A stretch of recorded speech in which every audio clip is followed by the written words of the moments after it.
Hello friends, आज हम बहुत ही सेंसिटिव टॉपिक पे बात करने वाले हैं।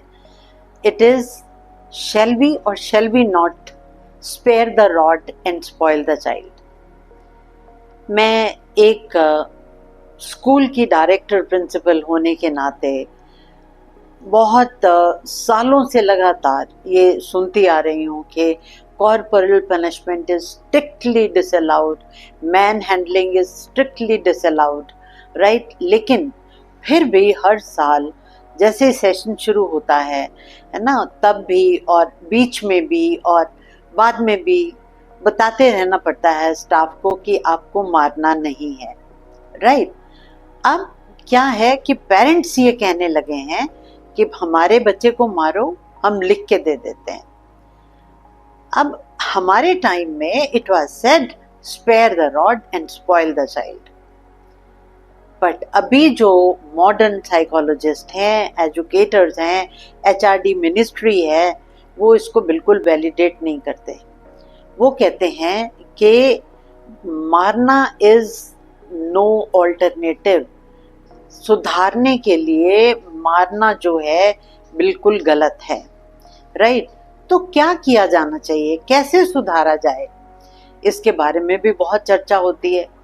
अब जब हम सिंपल सी बात करते हैं तो सबसे पहले तो ये आता है कि we should model wonderful behaviour, right, good behaviour before our children.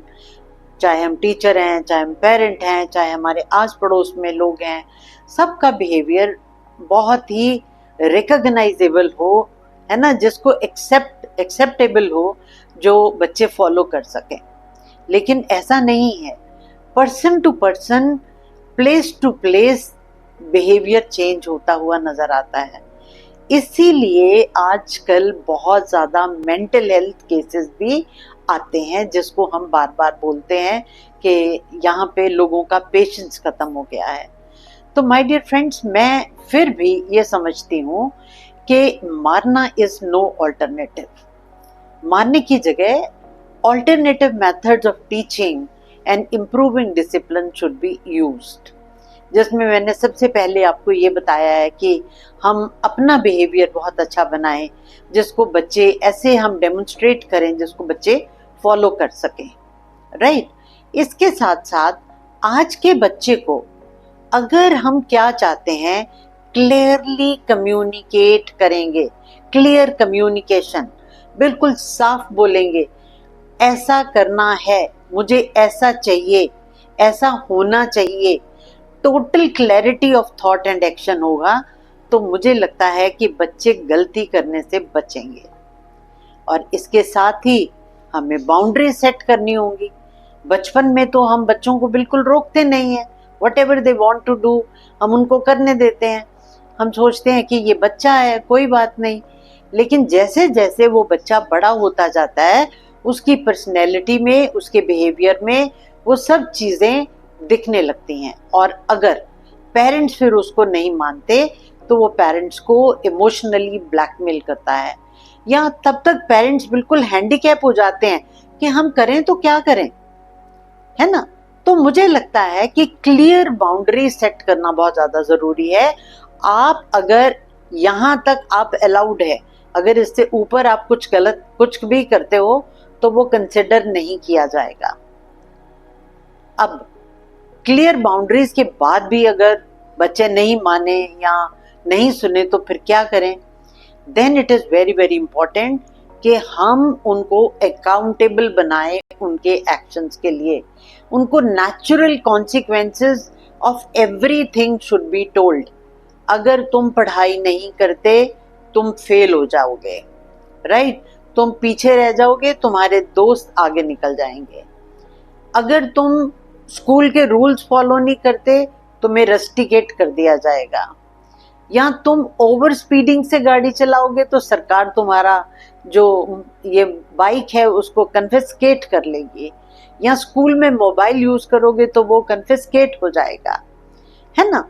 Consequences के बारे में बताना बहुत ज़्यादा ज़रूरी है, क्योंकि मैंने देखा है बच्चे जब बड़े हो जाते हैं वो अपने पेरेंट्स को एक्यूज करते हैं कि हम तो बच्चे थे, आप हमें गाइड कर सकते थे, आप हमें बता सकते थे। अब बहुत सारे पेरेंट्स कहते हैं कि ये सब बातें हमने करके देख ली लेकिन कुछ भी काम नहीं कर रहा।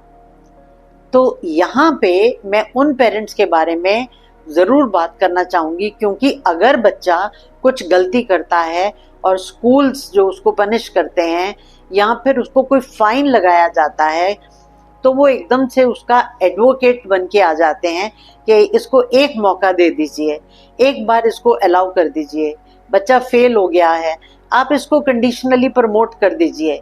उससे क्या होता है, बच्चे को पता है कि I have got the support, वो मेरे वीक माइंडेड पेरेंट्स जो हैं वो मेरे पीछे खड़े हैं और वो मेरे लिए कुछ ना कुछ करते जाएंगे, राइट। जब तक हम उनको ओनस लेना नहीं सिखाएंगे उनके एक्शंस का, उनको रिस्पॉन्सिबिलिटी नहीं लेनी देंगे, तब तक ये बातें गलत होती रहेंगी और फिर बच्चे नहीं मानेंगे और फिर हमारा अल्टीमेटली हाथ उठ जाता है, हम मारते पीटते हैं।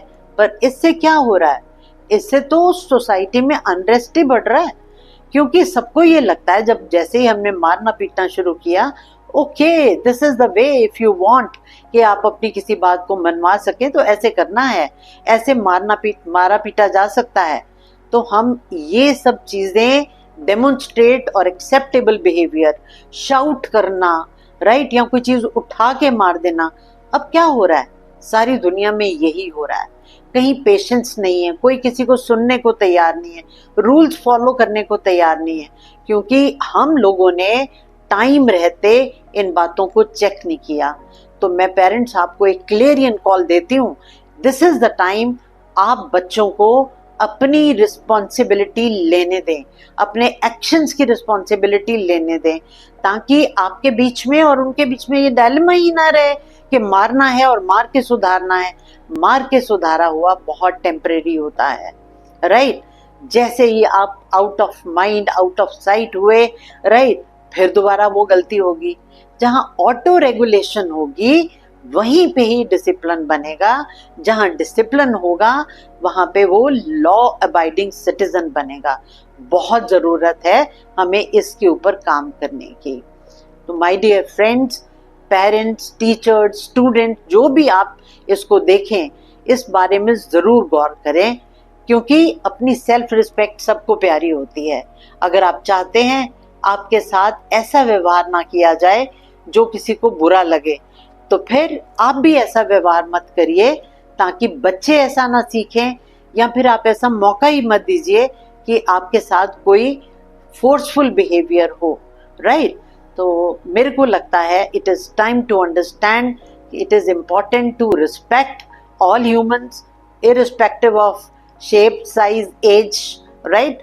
सबको एक दूसरे को रेसिप्रोकेट करना चाहिए, रिस्पेक्ट, और बिल्कुल भी ये मारना और ये मार के सुधारना वाला फंडा बिल्कुल खत्म हो जाना चाहिए। ऑल्टरनेट पॉलिसीज हम इसके बारे में बात कर सकते हैं, बहुत सारी हैं।